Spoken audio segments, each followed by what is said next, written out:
Hello everyone, this is Akansha and welcome to our YouTube channel The Billing. If you are new, then subscribe my channel and press the bell icon for the latest update. In today's class, we are going to study about past continuous tense or progressive action of past. Okay? इसके बारे में हम क्या क्या पढ़ेंगे, सारी चीज़ें पढ़ेंगे हम इसके बारे में. दैट मीन्स इसकी फॉर्मेशन, इसके एग्जाम्पल से समझेंगे फॉर्मेशन क्या होती है, फॉर्मेशन को समझेंगे, फिर इन्हें किन किन जगहों पर यूज़ किया जाता है उसे समझेंगे. चलिए देखते हैं. सबसे पहले देखते हैं इसकी फॉर्मेशन क्या होती है. ओके या फिर सबसे पहले समझते हैं पास्ट कॉन्टिन्यूअस टेंस. ये जो लिखा हुआ है पास्ट कॉन्टिन्यूअस टेंस या प्रोग्रेसिव एक्शन, ये होता क्या है. पास्ट टेंस आपको पता है, पास्ट टेंस किसे कहते हैं, भूतकाल को कहते हैं, यानी कि पिछले समय के कामों को कहते हैं पास्ट टेंस. पिछले समय के जब सेंटेंस बनाते हैं तो वो पास्ट टेंस में बनते हैं. दूसरा वर्ड क्या लिखा हुआ है, पास्ट कॉन्टिन्यूअस. कॉन्टिन्यूअस का हिंदी मीनिंग होता है लगातार. कॉन्टिन्यूअस का हिंदी मीनिंग क्या होता है, लगातार. यानी कि पास्ट में जो वर्क लगातार हो रहा था, जो वर्क कंटिन्यू हो रहा था, उसके बारे में जब हम कोई सेंटेंस फॉर्म करते हैं वो होता है पास्ट कॉन्टिन्यूअस टेंस. सेम इसकी दूसरे नंबर वर्ड से भी आप इसको समझ सकते हैं, जो लिखा है progressive action.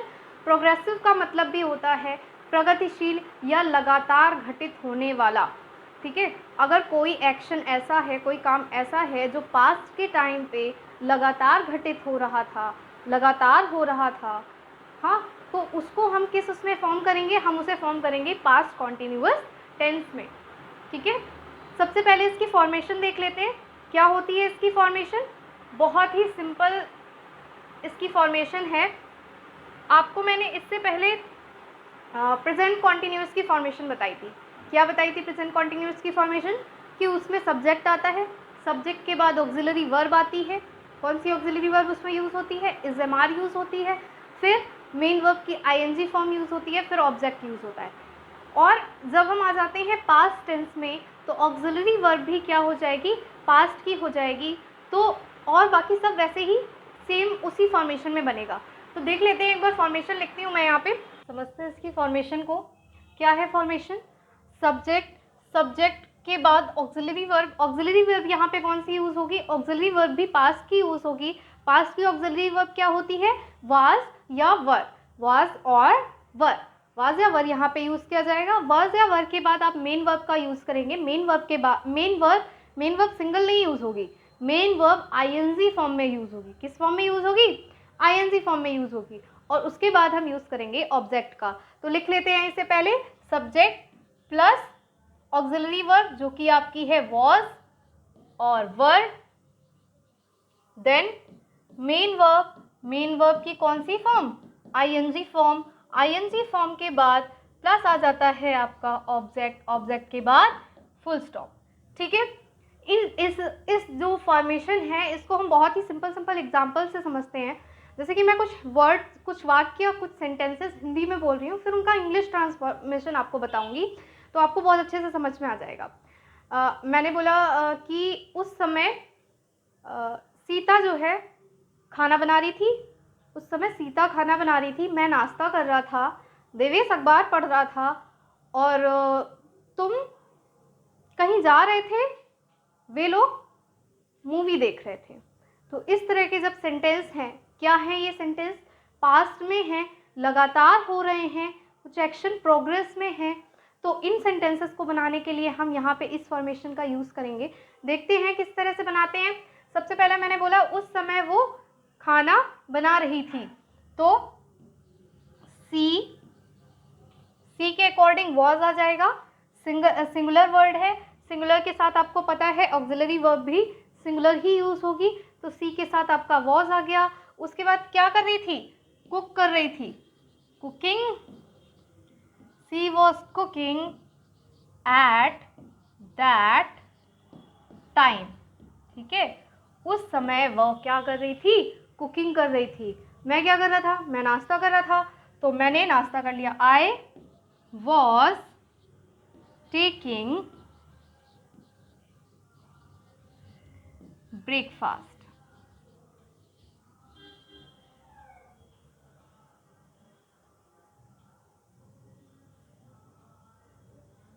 I was taking breakfast. तुम क्या कर रहे थे? तुम कहीं जा रहे थे. अब तुम कहीं जा रहे थे मतलब you आ जाएगा. अब you के साथ आपको पता है कि you के साथ कौन सी वर्ब यूज होती है? हमेशा प्लूरल वाली वर्ब यूज होती है. Yes, you were going somewhere. तुम कहीं जा रहे थे. ठीक है. फिर देवेश अखबार पढ़ रहा था. Devesh was reading newspaper.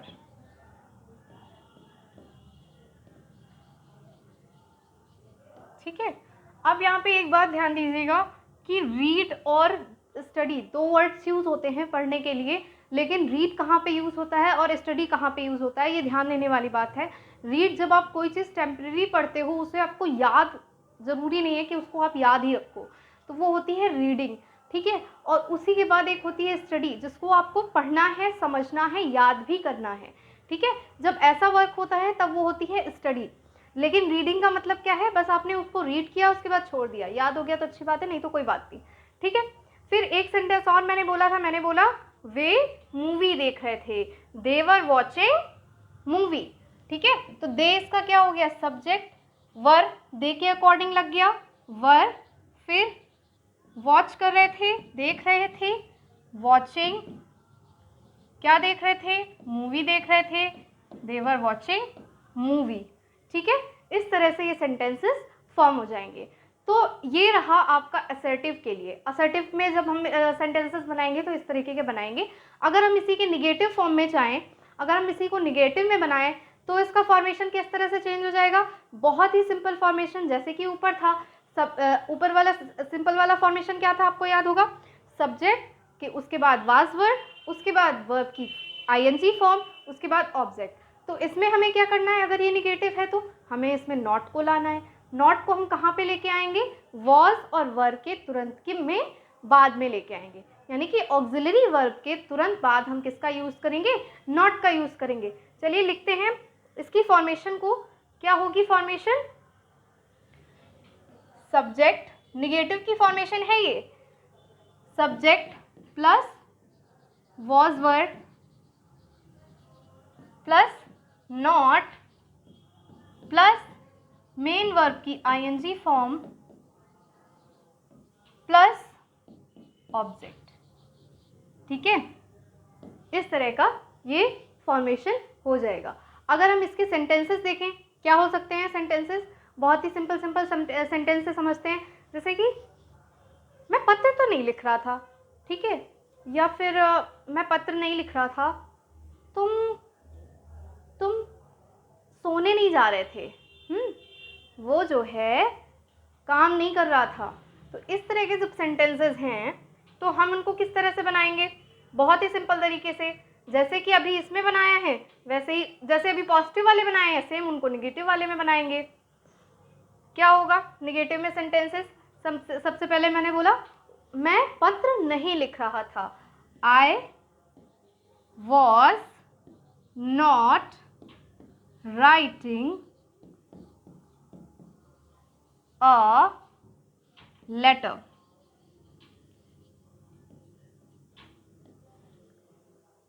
तुम नहाने नहीं जा रहे थे. ठीक है. You were not going to take bath. ठीक है. इस तरह से इस सेंटेंस को हम फॉर्म करेंगे. फिर आगे आ जाते हैं. आगे क्या है? आगे हम समझेंगे इसकी इंट्रोगेटिव फॉर्मेशन. इंट्रोगेटिव फॉर्मेशन क्या होती है? इंट्रोगेटिव फॉर्मेशन के लिए मैंने आपको दो तरीके बताए हैं. दो तरीके के इंट्रोगेटिव होते हैं. किस तरह के इंट्रोगेटिव होते हैं? जब पहले हम इन्हें हिंदी में समझते हैं. हिंदी में हम दो तरीके से वाक्यों को बोलते हैं. कुछ में क्वेश्चन वर्ड्स पहले आते हैं और कुछ में क्वेश्चन वर्ड्स बीच में आते हैं. बहुत से. फिर क्वेश्चन वर्ड जिनमें बीच में आते हैं उनकी हम फॉर्मेशन पहले करते हैं, और जिनमें क्वेश्चन वर्ड पहले आते हैं उनकी हम फॉर्मेशन ही नहीं करते हैं, डायरेक्ट ऑक्सिलरी वर्ब से उन्हें बनाते हैं। ठीक है, तो पहले हम इनके फॉर्मेशंस लिख लेते हैं। फॉर्मेशन लिखने के बाद, फॉर्मेशन बताने के बाद मैं आपको दोनों के एग्जाम्पल्स एक साथ बताऊंगी, तो आपको बहुत अच्छे से क्लियर हो जाएगा। तो सबसे पहले जो फॉर्मेशन है, एक फॉर्मेशन क्या होगी, इसकी एक फॉर्मेशन होगी ऑक्सिलरी वर्ब, जिसमें पहले आ जाएगी। तो पहले क्या होगा, ऑक्सिलरी वर्ब, ऑक्सिलरी वर्ब के बाद सब्जेक्ट, सब्जेक्ट के बाद मेन वर्ब, मेन वर्ब की आईएनजी फॉर्म, और उसके बाद ऑब्जेक्ट। और दूसरी वाली टाइप की क्या हो जाएगी, उसमें होगा WH टाइप, यानी कि क्वेश्चन वर्ड्स आपके आ जाएंगे। क्वेश्चन वर्ड्स के बाद आपका आ जाएगा ऑक्सिलरी वर्ब, जो कि आपका वॉज वर्ब है, उसके बाद सब्जेक्ट, उसके बाद वर्ब की आईएनजी फॉर्म, और देन ऑब्जेक्ट। हाँ, दोनों में मैं क्या भूल रही हूँ, दोनों में मैं क्वेश्चन मार्क भूल रही हूँ। हाँ, ये ज़रूर याद रखिएगा कि आपको क्वेश्चन मार्क क्वेश्चन वर्ड्स वाले सेंटेंसेस में ज़रूर लगाना है। अगर आप क्वेश्चन मार्क भूल जाते हैं ना, तो वो सेंटेंस क्या हो जाता है, गलत हो जाता है। तो सबसे पहले इसकी फॉर्मेशन समझते हैं। फॉर्मेशन क्या है मैंने बताई, वॉज या वर, वॉज वर्ब के बाद सब्जेक्ट, फिर मेन वर्ब की आईएनजी फॉर्म, फिर ऑब्जेक्ट, और फिर क्वेश्चन मार्क। दूसरी फॉर्मेशन क्या होगी, क्वेश्चन वर्ड,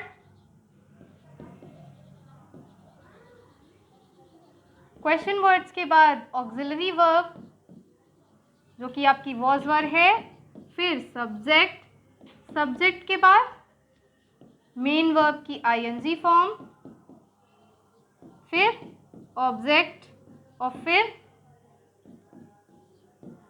क्वेश्चन मार्क। अब इसको भी चलो सेंटेंसेस से समझते हैं। एक सेंटेंस है, मैंने बोला तुम वहां पर कर क्या रहे थे, तुम वहां पर कर क्या रहे थे, और वो रो क्यों रही थी, हाँ, तुमने उसे चुप क्यों नहीं कराया। तो इस तरह के जब सेंटेंसेस हैं तो इनको कैसे बाउंड करेंगे देखते हैं। तो मैंने पहला सेंटेंस बोला तुम वहां पर क्या कर रहे थे, तो ये सेंटेंस किससे स्टार्ट होगा, क्या से, यानी कि क्वेश्चन वर्ड पहले आ जाएगा। क्वेश्चन वर्ड क्या है यहाँ पे, what, were, what were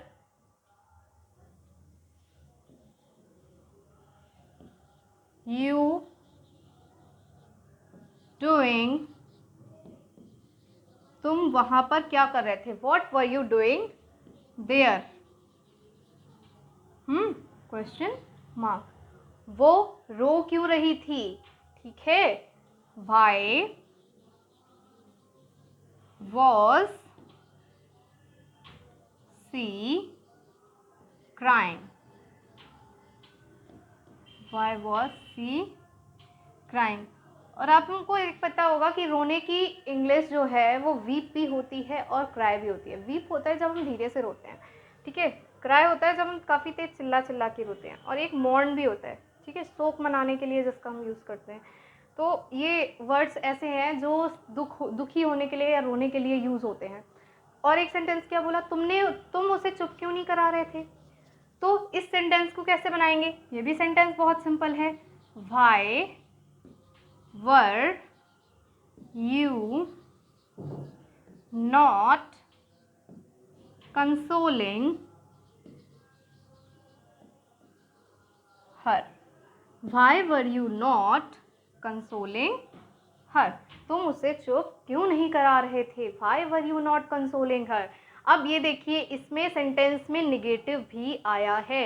negative अगर आएगा तो हम, अगर क्वेश्चन वर्ड्स वाले सेंटेंसेस हैं तो हम निगेटिव को कहाँ पे ले जाते हैं, हम निगेटिव को ले जाते हैं सब्जेक्ट के बाद में, जैसे कि मैंने यहाँ पे किया हुआ है, ठीक है।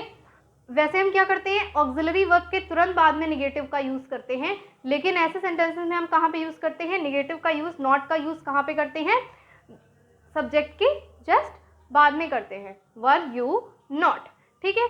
एक तरह के आपने समझ लिए, फिर दूसरी तरह के समझते हैं, ठीक है। क्या होगा, सेंटेंस कोई बोलते हैं, कोई सेंटेंस सोचते हैं कि क्या तुम कुछ कह रहे थे, क्या तुम कुछ कह रहे थे। तो इस सेंटेंस को जब हम बनाएंगे तो किस तरह से बनाएंगे, पहले वाले फॉर्मेशन के अकॉर्डिंग। पहला वाला फॉर्मेशन क्या बताया था मैंने, उसमें बताया था कि वॉज वर्ब यानी कि ऑक्सिलरी वर्ब आपकी पहले आ जाएगी, फिर आएगा आपका सब्जेक्ट, सब्जेक्ट के बाद आपकी मेन वर्ब की आईएनजी फॉर्म, और उसके बाद ऑब्जेक्ट और क्वेश्चन मार्क। तो मैंने सेंटेंस क्या बोला, क्या तुम, क्या बोला था मैंने, क्या तुम पढ़ रहे थे, चलिए मैंने एक सेंटेंस बोला क्या तुम पढ़ रहे थे, वो वाला सेंटेंस भूल गए तो वो वाला सेंटेंस तो भूल गए, तो नेक्स्ट सेंटेंस ले लेते हैं, क्या तुम पढ़ रहे थे, वर यू स्टडीइंग। क्या मैंने बोला, क्या तुम पढ़ रहे थे, तो इस सेंटेंस को कैसे फॉर्म करेंगे, वर यू स्टडीइंग, क्या तुम पढ़ रहे थे, वर यू स्टडीइंग। ठीक है, और इसी तरह का एक और सेंटेंस अगर हो जाए, क्या हम वहाँ जा रहे थे, क्या हम दिल्ली जा रहे थे, तो इसको से अगर बनाना होगा तो हम क्या करेंगे, इसमें भी वही काम करेंगे, क्या हम दिल्ली जा रहे थे, were we going to Delhi.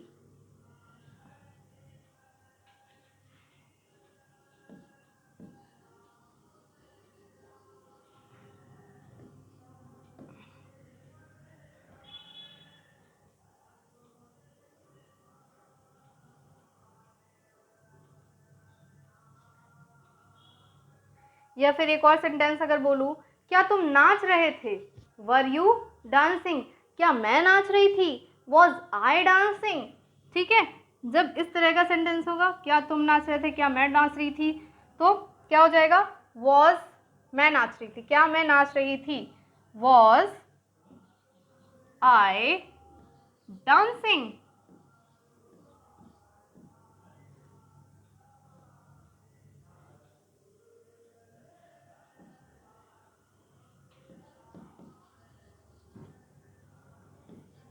ठीक है, इस तरह से ये सेंटेंसेस फॉर्म होंगे।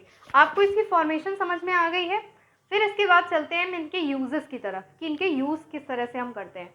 ठीक है, मैंने आपको यूजेस लिख दिए हैं एक ही बार में, ताकि आपको बहुत आसानी से समझ में आ जाए, और इनको आप समझते चलिएगा और देखते चलिएगा।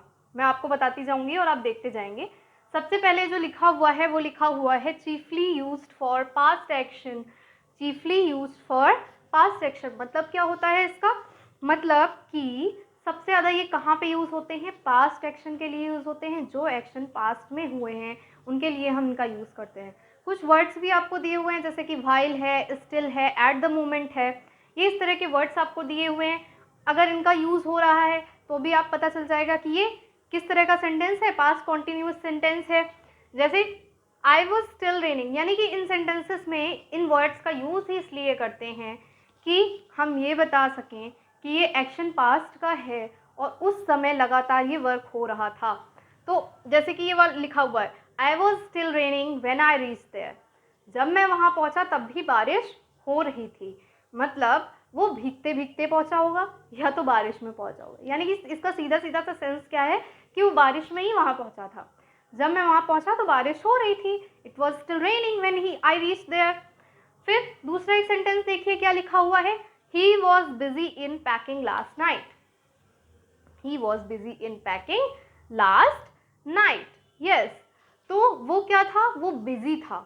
क्यों बिजी था, क्योंकि वो पैकिंग कर रहा था लास्ट नाइट, कल रात को। वो रात को ना पैकिंग कर रहा था, इसलिए बिजी था, इसीलिए उसने मुझसे बात नहीं की। That's why he didn't talk to me. तो इसके बाद वाला सेंटेंस भी किस में बनेगा, पास्ट में बनेगा, लेकिन वो पास्ट इंडेफिनिट में आ जाएगा, क्योंकि वो फिर बता रही है, क्योंकि उसका जो कनेक्शन है वो किसके साथ है, प्रेजेंट के साथ है। आपको याद होगा पास्ट और प्रेजेंट का जब कनेक्शन होता है तो परफेक्ट में भी हम कुछ सेंटेंसेस बनाते हैं।